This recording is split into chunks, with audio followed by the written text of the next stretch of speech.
The Grand Council chamber stretched across nearly half a mile, its ceiling lost in artificial clouds that swirled with calculated drama. 23 different species sat in their designated sections, each area designed for their unique biology. Some breathed methane, others required intense heat, and a few existed partially out of phase with normal reality.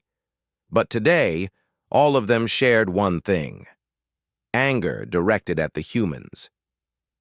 Dai Quan sat in the human observation seat, a simple chair that looked almost comically plain compared to the elaborate thrones and floating platforms around him.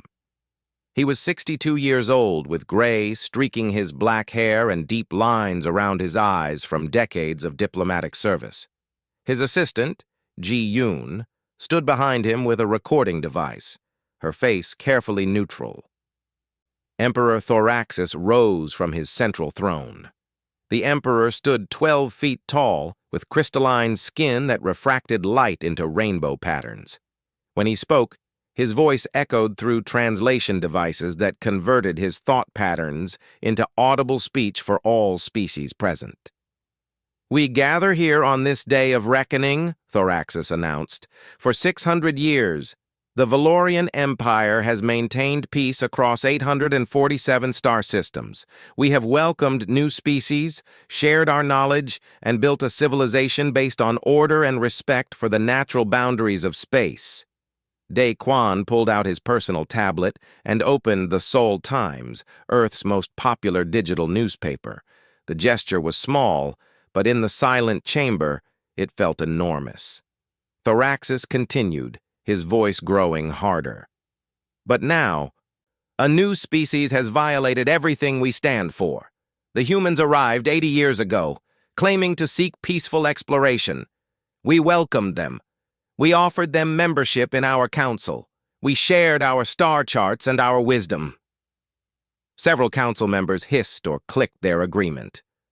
A blob-like creature from the mollusk species rippled with what might have been applause.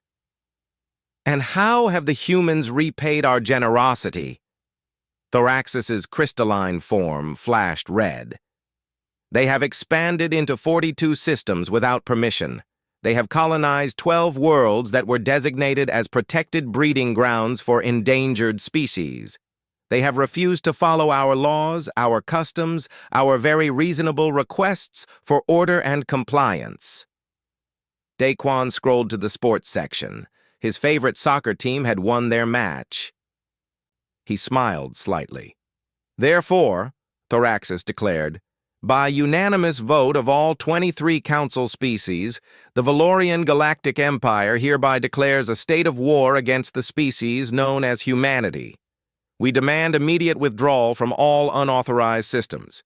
We demand reparations for damages, and we demand submission to galactic law, enforced by military action if necessary." The chamber erupted in cheers, growls, and various alien sounds of approval. Thoraxis looked down at Dai Quan, expecting to see fear, or at least concern. Instead, the human ambassador was chuckling. It started as a quiet laugh, barely audible, but it grew until Dai Quan was genuinely amused, shaking his head with a wide smile. The chamber fell silent. Confusion rippled through the alien council members. "Do you mock us, human?" Thoraxis demanded, his voice sharp with indignation. Dai Quan looked up from his newspaper, his eyes twinkling with something that might have been pity. "Mock you? No, Your Radiance. I apologize if it seemed that way. I was just checking today's lottery numbers. My wife, Hua Soon, she made me promise to buy tickets before I left Earth last month. She's convinced she has a system that works." He paused, scrolling through his tablet. "And I'm afraid I need to ask for that war declaration in writing. We'll need it for our official records." Several council members began speaking at once, their voices overlapping in outrage. Commander Vexthor, the head of the Valorian military, slammed one of his 4 massive arms on his console. "You dare treat this as a joke? We are offering you one chance to surrender peacefully." The alternative is the full might of the greatest military force this galaxy has seen in 3 centuries. 3,000 warships, weapons that can crack planets, technology that your primitive species cannot even comprehend. Daquan nodded politely. I understand, Commander, and I assure you Earth will respond to your declaration. We take all diplomatic communications seriously, even the hostile ones. He glanced at Ji-Yoon. Did you get all that recorded? Yes, Ambassador, Ji-Yoon replied, her voice steady despite the absurdity of the situation. A council member from the Prelian species, a spider-like being with too many eyes, spoke up. Perhaps the human does not understand. Let me make this clear. Your species has 200 defensive vessels scattered across 12 colony worlds. We have 3,000 warships, battle-hardened and equipped with weapons your species has never encountered. This is not a negotiation. This is an extinction event for humanity unless you comply immediately. Daquan stood up slowly, stretching his back. He was tall for a human, but still dwarfed by most beings in the chamber. I appreciate the clarification, and I want to assure all of you that your declaration will be delivered to the appropriate authorities on Earth. They will review it, discuss it in our various governmental bodies, and formulate an appropriate response.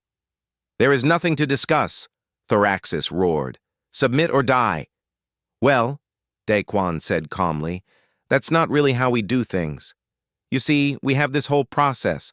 Public hearings, debates, committee reviews.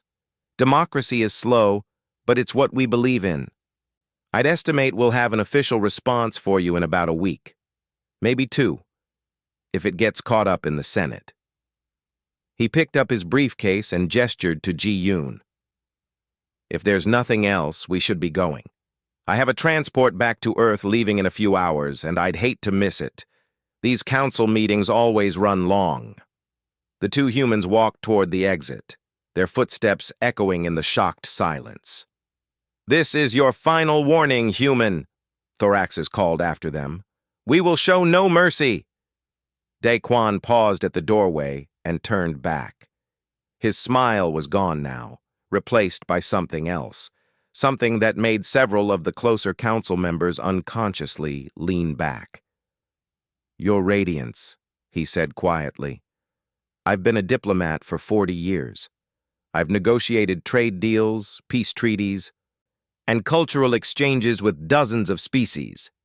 I've always believed in talking before fighting, but I want you to understand something. He let the silence stretch for a moment. You haven't declared war on our military. You haven't declared war on our government. You've declared war on every human being in existence, 7 billion of us on Earth, another 3 billion scattered across our colonies. And humans, well, we have this funny thing about being threatened. He smiled again, but it didn't reach his eyes. We tend to take it personally. With that, Daquan and Ji-Yoon left the chamber. Behind them, the council members looked at each other with uncertainty. Emperor Thoraxis ordered Commander Vexthor to prepare the fleet immediately. The humans clearly didn't understand the danger they were in. It was time to teach them a lesson about galactic power. None of them noticed the slight smile on Daquan's face as he walked down the corridor, or the message he sent to Earth on his communicator. They took the bait, proceeding as planned. 3 days after the declaration of war, the Valorian armada assembled at the edge of their territory. Commander Vexthor stood on the bridge of the flagship Eternal Victory, watching through the view screen as ship after ship arrived, massive battle cruisers that stretched for miles, fast attack vessels that could outrun most known propulsion systems, carrier ships loaded with thousands of fighter craft, and at the center, the pride of the Valorian fleet, the Planet Breaker, a weapons platform capable of shattering a world's crust with a single sustained blast, 3,000 ships in total. The largest military force assembled in 300 years. The last time the Valorian Empire had gathered such power, they had completely destroyed the Prelian civilization in a war that lasted 30 years. Vexthor's second officer, a slender being named Kellex, approached with a data pad. "Commander, our intelligence reports are ready." "Show me," Vexthor ordered. The main screen changed to display human territory, 12 colony worlds, connected by trade routes to their home planet, Earth. Each colony was marked with estimated population numbers and defensive capabilities. "The humans have approximately 200 defensive vessels," Kellix explained. "Most are converted civilian ships with basic weapons. They have no unified military doctrine that we can detect. Each colony appears to operate independently, with no central command structure." "And their home world?" Vexthor asked. "Earth has a larger concentration of ships, but our analysis suggests they're mostly for planetary defense.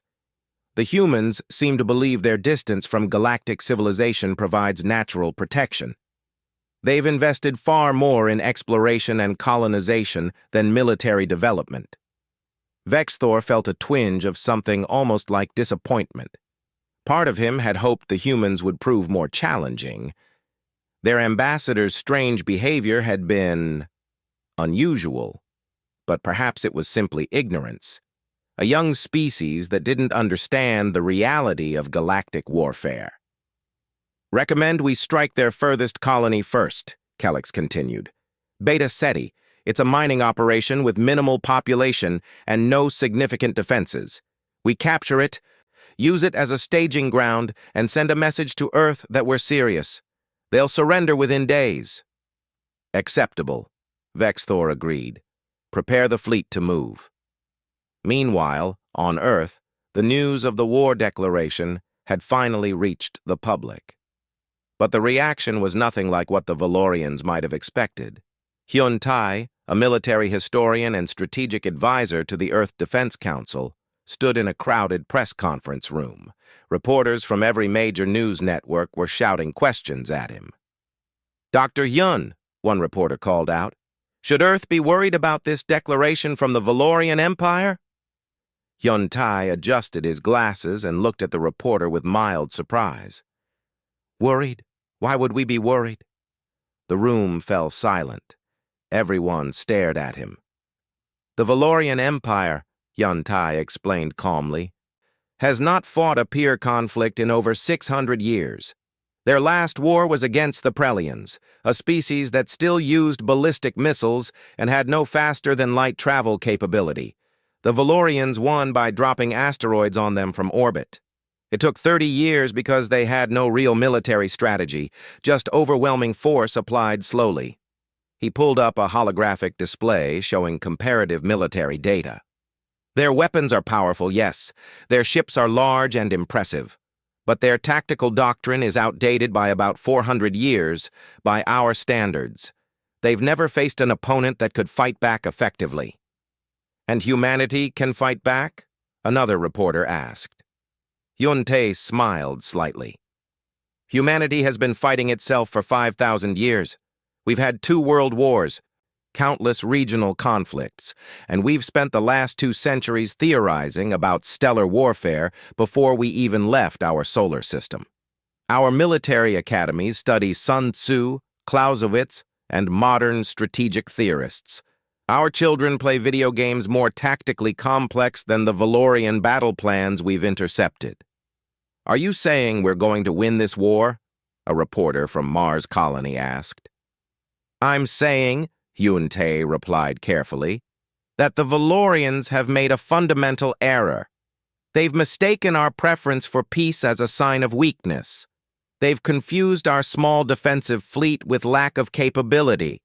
And most importantly, they've assumed that a species' military power can be judged by counting visible ships." The press conference was interrupted when young Mi, the Minister of Defense, entered the room. She was a stern woman in her 50s, with short hair and the bearing of someone who had served in combat. "Ladies and gentlemen," she announced, "I'm here to inform you that the United Earth Forces will respond appropriately to the Valorian threat. All colonies have been notified. Defense protocols are being activated. And I want to assure every citizen that Earth and her colonies are well protected."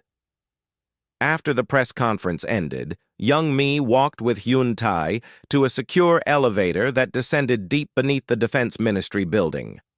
They entered a command center where dozens of officers monitored screens showing every human colony and ship in space. Fleet Admiral Wu Jin stood at the central console. He was an older man, scarred from the colony wars that had erupted 20 years ago when Mars had briefly tried to declare independence. Those conflicts had been resolved peacefully, but they had taught humanity valuable lessons about space combat. "Minister," Wu Jin greeted her with a salute. "I've been tracking the Valorian fleet. They're moving toward Beta Ceti as predicted." "How long until they arrive?" young Mi asked. 2 weeks at their current speed. Should I order the defense fleet to intercept?" Young Mi shook her head. "No. Let them come. Let them see Beta Ceti. Let them think they understand what they're dealing with." Wu Jin allowed himself a small smile. "You want to give them the full demonstration?" "I think it's only fair," young Mi replied. "They declared war. They should understand what war with humanity actually means." Hyun Tai pulled up a display showing Beta Ceti. On the surface, it looked like a simple mining colony. 50,000 people, mostly civilian workers extracting rare minerals from the asteroid belt. A few defensive satellites, some patrol boats, nothing impressive. But below the surface, literally, was a different story. "Has Administrator Han Suk been briefed?" young Mi asked. "She has," Wu Jin confirmed. "She's looking forward to it, actually. Said it's the most excitement Beta Ceti has seen in 20 years. Young Mi allowed herself a rare laugh. Han Suk was 73 years old, a retired general who had taken the administrator position at Beta Ceti because she wanted a quiet retirement. The universe apparently had other plans. "Make sure all recording systems are active," young Mi ordered. "I want every second of this documented. The Valorians think they're teaching us a lesson. Let's show them what humanity learned from 5,000 years of teaching ourselves." As the orders went out across the human defense network, millions of people went about their daily lives, seemingly unconcerned about the approaching alien armada. But beneath that calm surface, preparations were being made. Systems were powering up that had been dormant for years. Weapons platforms disguised as civilian infrastructure were receiving activation codes, and in bunkers across 12 worlds, soldiers who had trained their entire lives for a war that might never come were finally getting their chance to prove their worth. The Valorian fleet continued on its path toward Beta Ceti, confident in their superior numbers and technology. Commander Vexthor reviewed the battle plans one final time. It would be a simple operation. Arrive, demand surrender, capture the colony, and wait for Earth to capitulate. He had no idea he was sailing into humanity's trap. The Valorian fleet dropped out of faster-than-light travel at the edge of the Beta Ceti system. Commander Vexthor stood on the bridge of the Eternal Victory, watching the displays as his ships spread into attack formation. 3,000 warships, arrayed in a pattern that had been used successfully for centuries. It was beautiful, overwhelming, and absolutely terrifying to anyone who saw it, except apparently to the humans at Beta Ceti.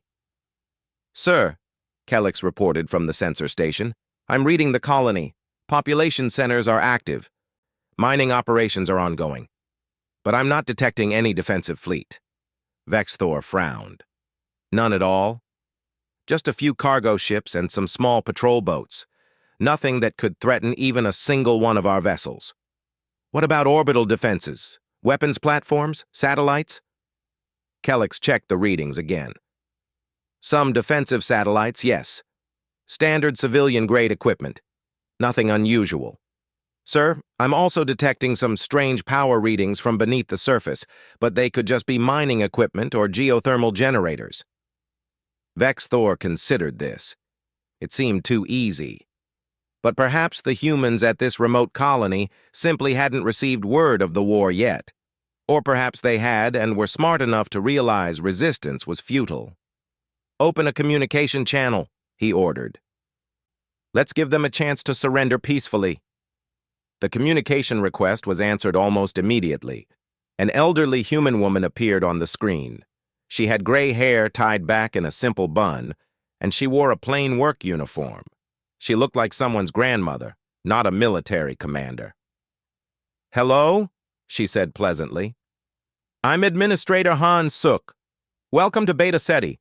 Can I help you with something?" Vexthor blinked his multiple eyes in confusion.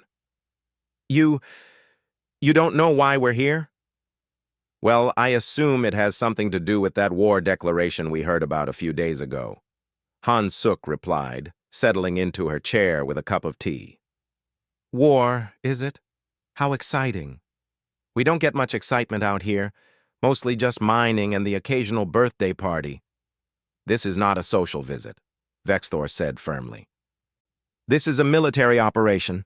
I am Commander Vexthor of the Valorian Imperial Fleet, and I am here to demand your immediate and unconditional surrender." Han Suk took a sip of her tea. "I see. And if we don't surrender, then we will take your colony by force. We have 3,000 warships. You have nothing that can stop us." Han Suk said, as if considering a difficult recipe. 3,000 ships? That does sound like a lot. "Tell you what, Commander, why don't you send down your landing forces? We can discuss terms face to face. I'll even make some cookies." Vexthor was deeply confused by this response, but he decided to proceed. Perhaps the old woman was senile, or perhaps humans dealt with stress through strange humor. Either way, it would be easier to secure the colony from the ground. "Very well," he said. "We're sending down troop transports now.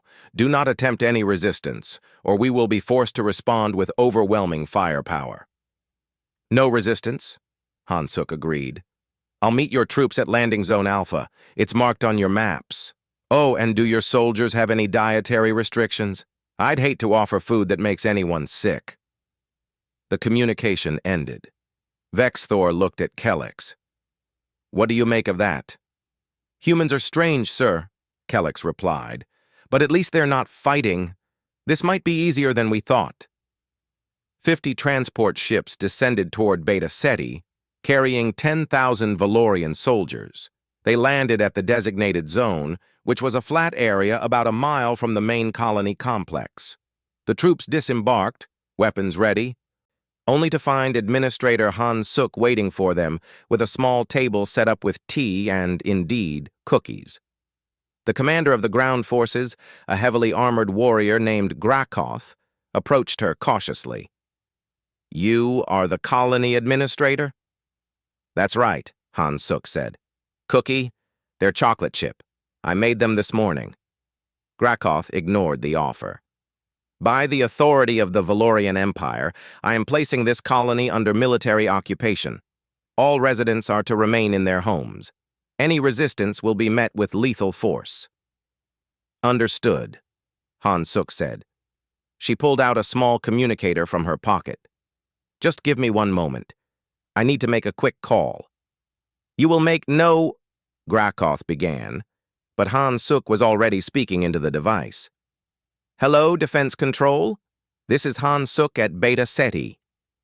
The Valorians have landed with ground forces and are attempting to occupy the colony. Could you activate Defensive Protocol 7, please?" "Yes, I'll hold." Grakoth raised his weapon. "What are you doing?" Han Suk smiled at him. "Just following procedure, dear. Nothing to worry about." Then the ground started to shake. All around the landing zone, the earth began to split open. Massive panels slid aside, revealing launch tubes and weapons emplacements that had been hidden beneath false terrain. Automated defense turrets rose from concealed positions, their targeting systems locking onto the Valorian troops. Missile batteries emerged from what had appeared to be natural rock formations. In orbit, Vexthor's sensors suddenly came alive with warnings. "Sir, multiple contacts. The asteroids we detected in the belt, they're not asteroids." What had been identified as space rocks were unfolding, revealing themselves to be camouflaged battle stations. Weapons ports opened, shields activated. and most terrifyingly, they began moving with purpose toward the Valorian fleet. "All ships, evasive maneuvers!" Vexthor ordered. "Return fire!" But the Valorians had never faced anything like this. Their ships were designed for overwhelming slow assault, not rapid defensive combat. The human battle stations moved with precision, their targeting computers calculating firing solutions faster than the Valorian crews could react. The first salvo destroyed 60 Valorian ships in 90 seconds. On the ground, Grakoth and his troops were surrounded by active weapons, all pointed at them. Han Suk calmly sipped her tea. "Now then," she said, "shall we discuss terms? Or would you prefer I activate the rest of our defenses? We have quite a bit more hidden around here." Grakoth looked at his troops, then at the weapons surrounding them, then back at the elderly woman who was somehow completely in control of the situation. What are you?" "I'm a retired general, actually," Han Suk explained. "Fought in the colony wars 20 years ago. Came to Beta Ceti for a quiet retirement. But you know what they say? Old soldiers never die. We just wait for the next fight." She offered the cookies again. "Are you sure you don't want one? They're really quite good." In orbit, the Valorian fleet was in chaos. Ships were exploding, others were retreating in disorder, and Commander Vexthor was desperately trying to understand what had just happened. "How many defensive platforms do they have?" he demanded. "Sir, we've counted over 200 active weapon systems, and sensors indicate there may be more still hidden. The mining colony appears to have been a disguise for a full military installation." "Retreat!" Vexthor ordered. "All ships, jump to hyperspace immediately!"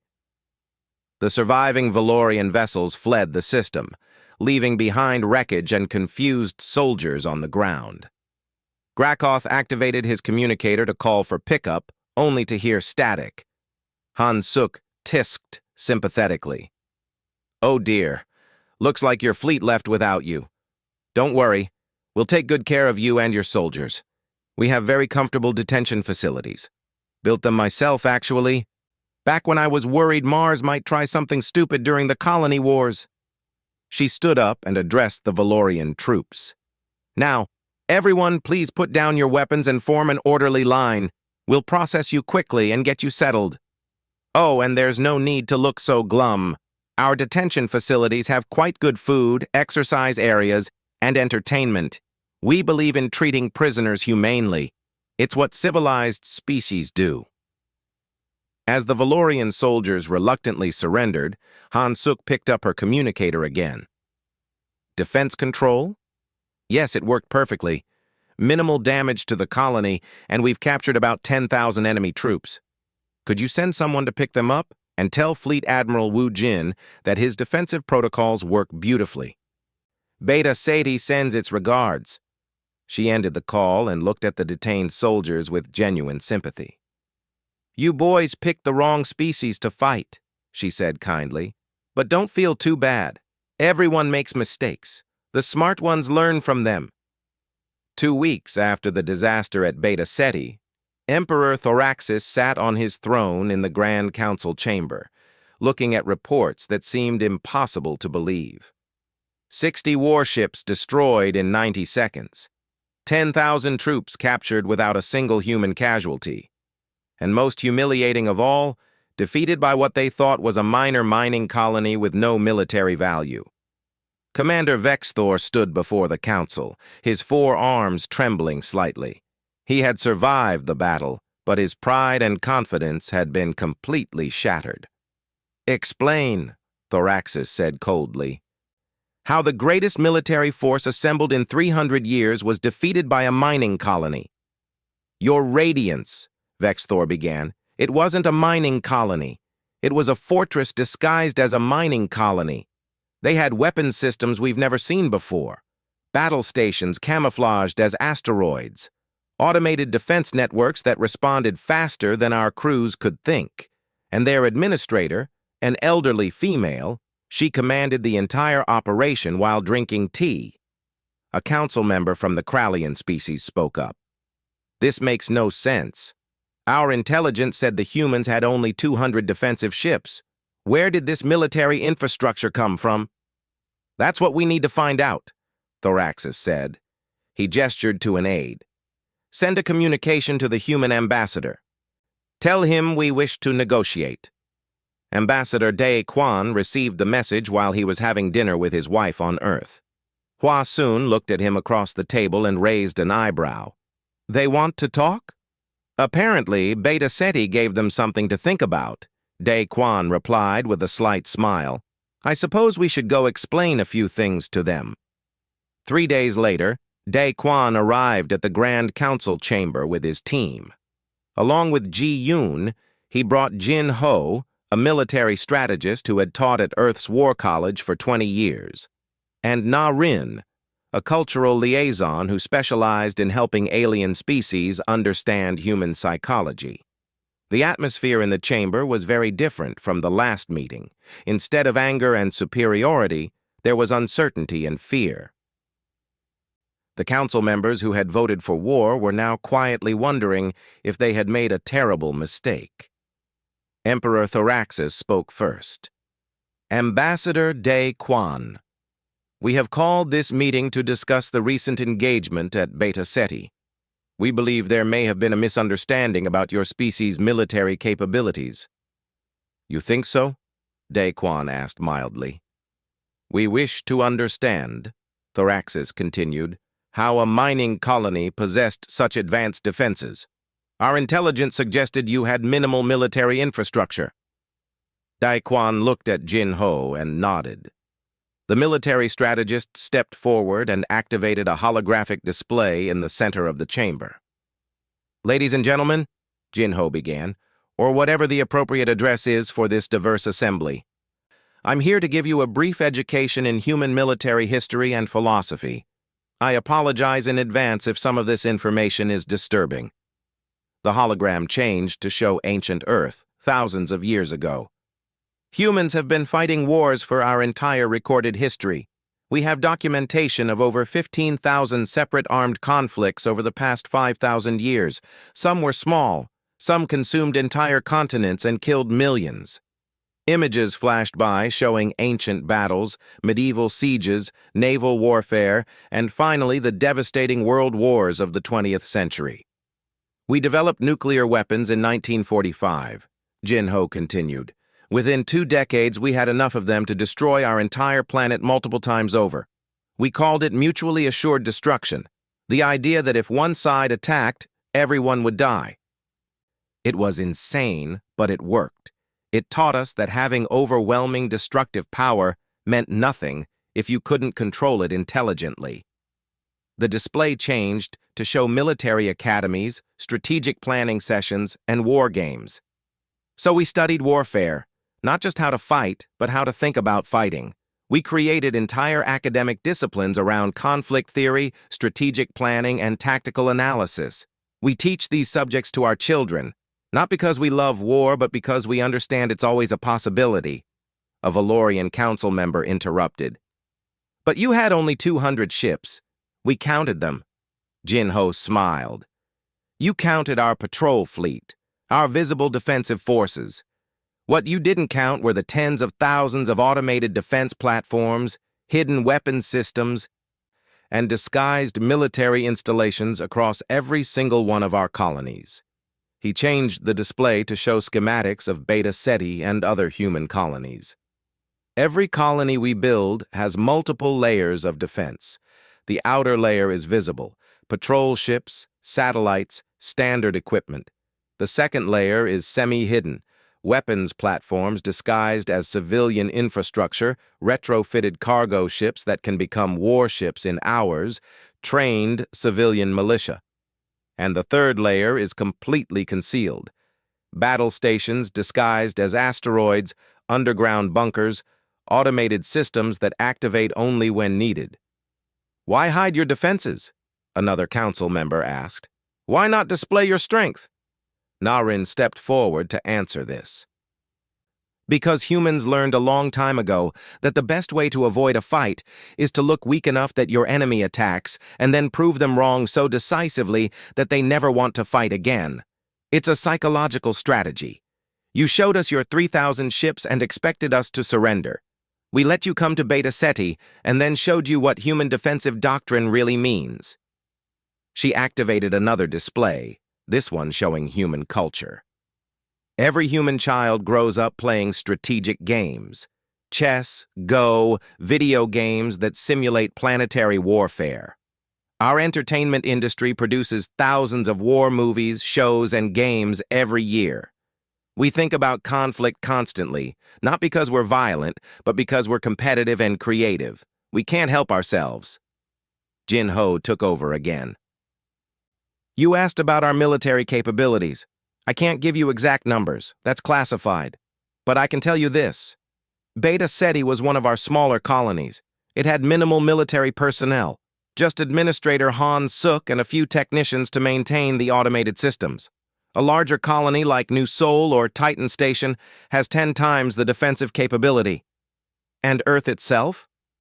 He paused for effect. Earth has defenses that make Beta Ceti look like a child's toy. The chamber was completely silent. Council members looked at each other with growing horror. Vex Thor found his voice. How many warships do you actually have? Dae Kwon answered this question. That information is classified, but I can tell you that the United Earth Forces is only one of 7 independent human military organizations. We also have the Colonial Defense Fleet, the Mars Planetary Guard, the Outer Rim Militia, and several others. Each operates independently.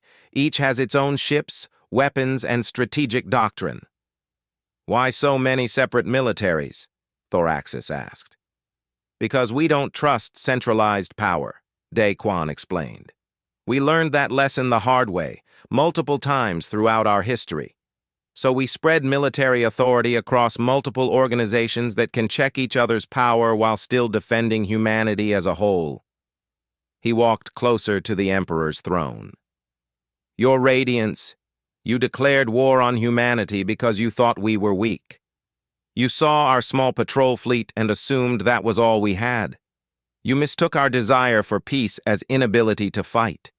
That was your first mistake. And our second? Thoraxis asked quietly. Your second mistake, Dae Kwon said, was thinking that military power is just about ships and weapons. Real military power is about training, doctrine, strategic thinking, and the will to use force effectively. You've had peace for 600 years. That's wonderful. But we've been at war for most of our existence. We know what we're doing. Jin Ho added one final point. I've studied your military history. Your last war took 30 years because you had no real strategy, just overwhelming force applied slowly. If we wanted to, we could probably conquer your empire in 6 months. Not because we're inherently superior, but because we've spent thousands of years perfecting the art of warfare, while you've forgotten it even exists. The council chamber erupted in panicked discussions. Some members were arguing for immediate surrender. Others wanted to know if negotiation was even possible. A few were simply in shock. Emperor Thoraxis raised a hand for silence. When he spoke, his voice was heavy with the weight of responsibility. Ambassador Dae Kwon, what does humanity want from us? Dae Kwon looked at the Emperor for a long moment. Then he smiled. Nothing, Your Radiance. We never wanted this war. You declared it. We're simply prepared for it, as we're prepared for everything. It's what we do. 1 month after the Valorian Empire's declaration of war, Ambassador Dae Kwon returned to Earth as something of a hero, though he found the attention embarrassing. News networks wanted interviews. Politicians wanted to shake his hand. Children's shows were making cartoons about the war that never really happened. He found it all rather excessive for a conflict that had been resolved with only one actual battle. He sat now in a conference room deep within the United Nations building in Geneva, waiting for the Security Council to make their decision. The Valorian Empire had formally withdrawn their declaration of war and sent an official apology. They had also offered to return the captured soldiers in exchange for their own troops that Han Suk had detained at Beta Ceti. But more than that, they had requested something unexpected: an alliance. Tai Sung, the Secretary General of the United Nations, entered the room with several advisors. He was a thoughtful man in his late 60s, known for his ability to see multiple perspectives on any issue. He sat across from Dae Kwan and sighed. "The Security Council is divided," he said. "Half want to accept the Valorian offer and move forward with peaceful relations. The other half want to send a message." "What kind of message?" Dae Kwan asked, though he suspected he knew the answer. "A demonstration of force. Fleet Admiral Yoon Ho and his military council are pushing for us to show the Valorians the full extent of our capabilities.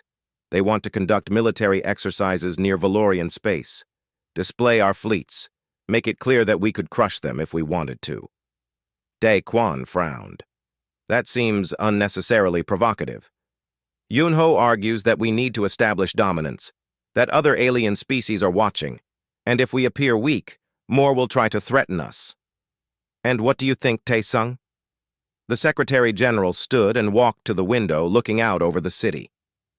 "I think Yoon Ho is a good admiral who spent 20 years fighting the colony wars and doesn't know how to think about peace. I think he's scared deep down that if we don't project strength, someone will hurt us. And I understand that fear. But I also think fear is a terrible basis for foreign policy." There was a knock on the door. Ji Yoon entered, followed by Hyun Tae and Young Mi. They had been invited to give their opinions before the final vote. "Thank you for coming," Tae Sung said.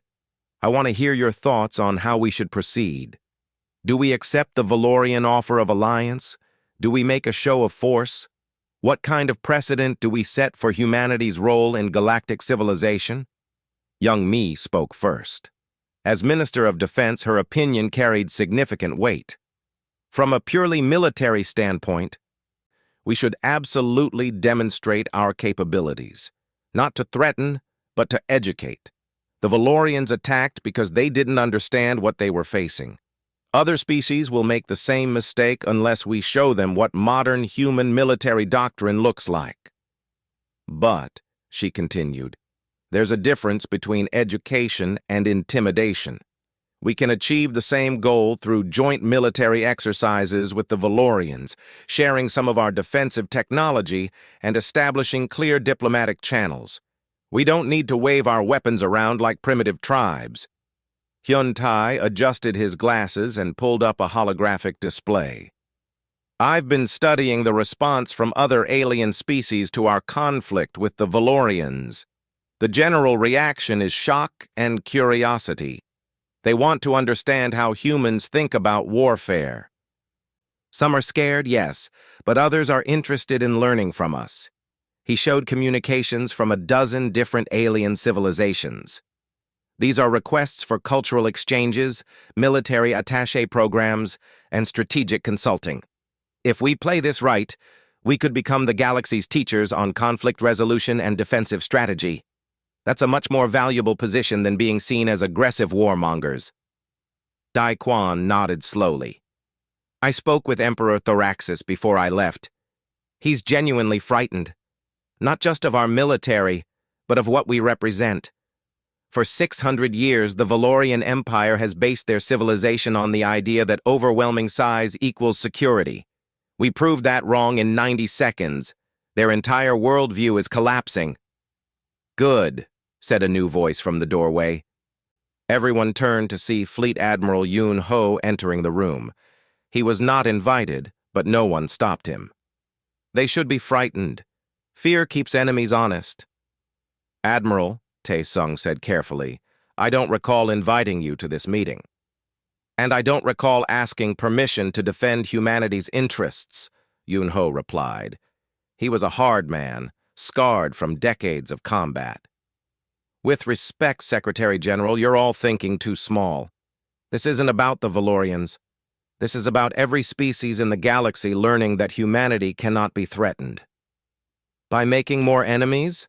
Daquan asked quietly. By ensuring we never have to fight, Yun-Ho countered. Superior firepower, properly displayed, prevents conflict. That's basic strategic doctrine. That's nuclear deterrence doctrine, Hyun-Tae corrected. And it almost destroyed Earth twice during the Cold War. We evolved past that kind of thinking for a reason. The argument continued for another hour. Yun-Ho insisted that strength must be demonstrated. Young Mi argued for measured response.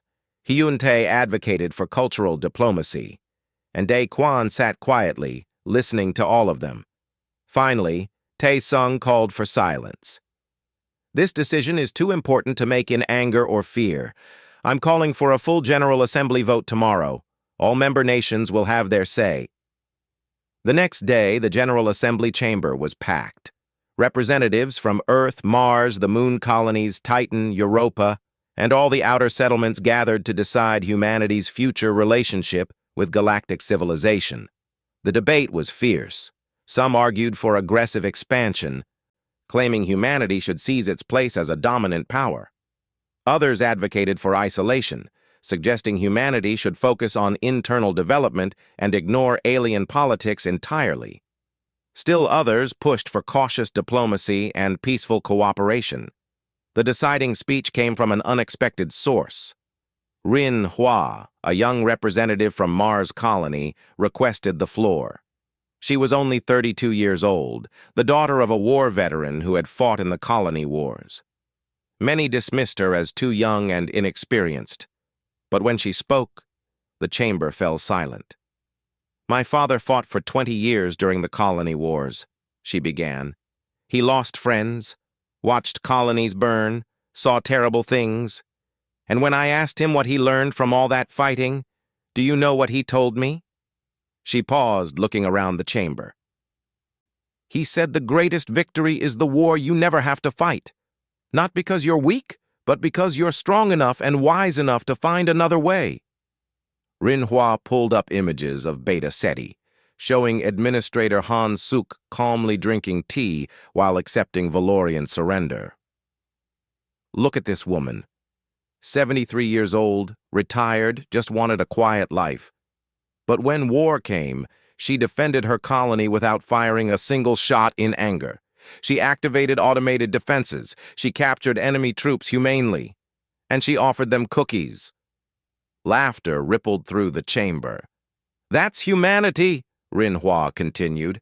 We're prepared for war, yes. We're very good at it, yes. But we'd rather make peace. We'd rather share cookies with our enemies and teach them a better way.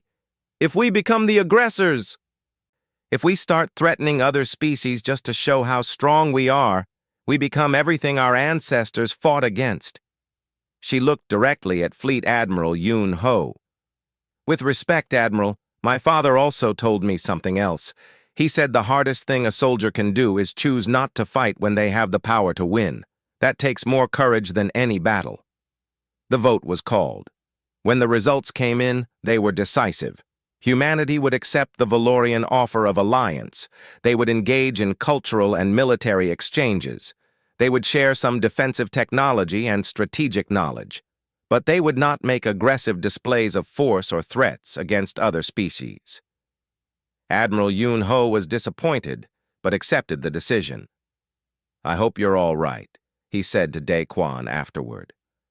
I hope peace works. So do I, Daquan replied. But if it doesn't, we'll still be ready. That evening, Daquan sat in his apartment with his wife, Hwa Soon. She was reading the news on her tablet, shaking her head at the commentary. They're calling you a hero, she said. The man who won a war without fighting. I didn't do anything special, Daquan protested. I just laughed at the right moment and trusted our military to be as good as I knew they were. Did you check the lottery numbers? Hwa Soon asked with a smile. Daquan pulled out his tablet and checked. Then he started laughing. We won. Third prize. 5,000 credits. See? Hwa Soon said triumphantly. I told you my system works. Far across the galaxy, Emperor Thoraxis was making his own announcements. The Galactic Codex was updated with a new entry, marked as critical information for all species. Humanity, peaceful unless provoked, capable of devastating military action. Approach with respect and honesty. Do not mistake kindness for weakness. Do not mistake small, visible forces for lack of capability. Recommended diplomatic approach, straightforward communication, and genuine friendship. Humans respond well to honesty and poorly to threats. And in a research facility on Mars, a young engineer named Young was already designing the next generation of defensive systems. Her instructor, a veteran of the colony wars, had taught her a simple lesson that she never forgot. Hope for peace, but prepare for war. It's the human way. As she worked, Young smiled. The Valorians had learned that lesson the hard way. Hopefully, other species would be smart enough to learn from their mistake. But if not, humanity would be ready. They always were.